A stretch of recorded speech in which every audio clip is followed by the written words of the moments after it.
So Israel is using its money and influence to create propaganda films about October 7th.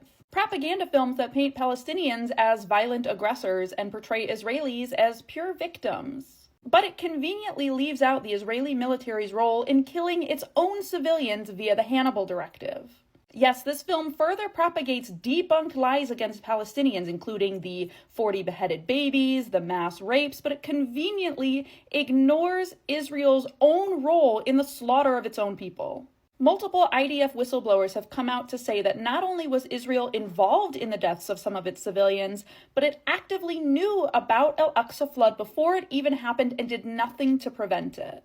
Several spotters, observation soldiers, reported that they observed frequent and unusual training activity by Hamas near the border for months prior to October 7th. These activities included drills, simulated incursions, and mirrored the eventual operation itself. Those same spotters, however, reported that their concerns were largely ignored. Another Israeli soldier turned whistleblower reported that he was told not to patrol the borders on the night of October 7th.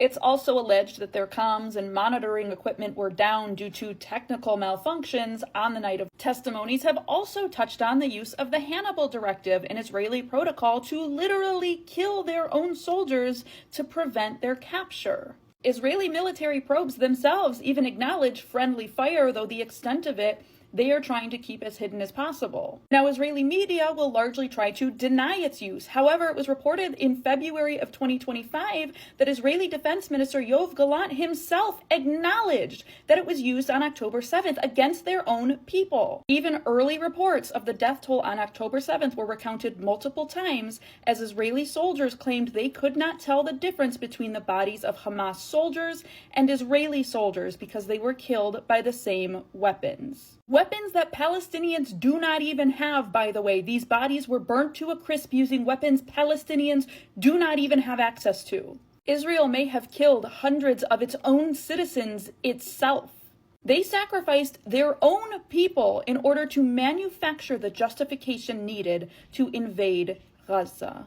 It was never about the hostages. It was never about Hamas. It was always about destroying Palestinian future in Gaza. Innocent victims of the genocide in Sudan are finally getting some semblance of justice. The ICC has issued a historic landmark ruling convicting a Janjaweed militia leader on 27 counts of crimes against humanity and war crimes. And I don't know if you realize what a big deal this is. This is the first and only ICC conviction in the Sudanese genocide. Janjaweed militia has killed hundreds of thousands of people across Sudan over the course of decades. They were the predecessor to the Rapid Support Forces, who are still currently perpetuating genocide in Sudan as of today. But finally, after 20 years since this case was referred to the court by the UN Security Council, we finally have a conviction that could set precedent for ending the genocide in Sudan. Ali Koshaib, a senior commander in the militia, was found guilty of ordering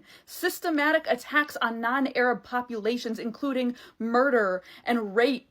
ICC Judge Joanna Corner said that Koshaib encouraged and gave instructions that resulted in the mass killing, rape, and destruction of entire populations. She cited literal government documents outlining a plan to wipe out and sweep away non-Arab populations in the Darfur region in the early 2000s that led to mass exterminations. And this man is finally being brought to justice.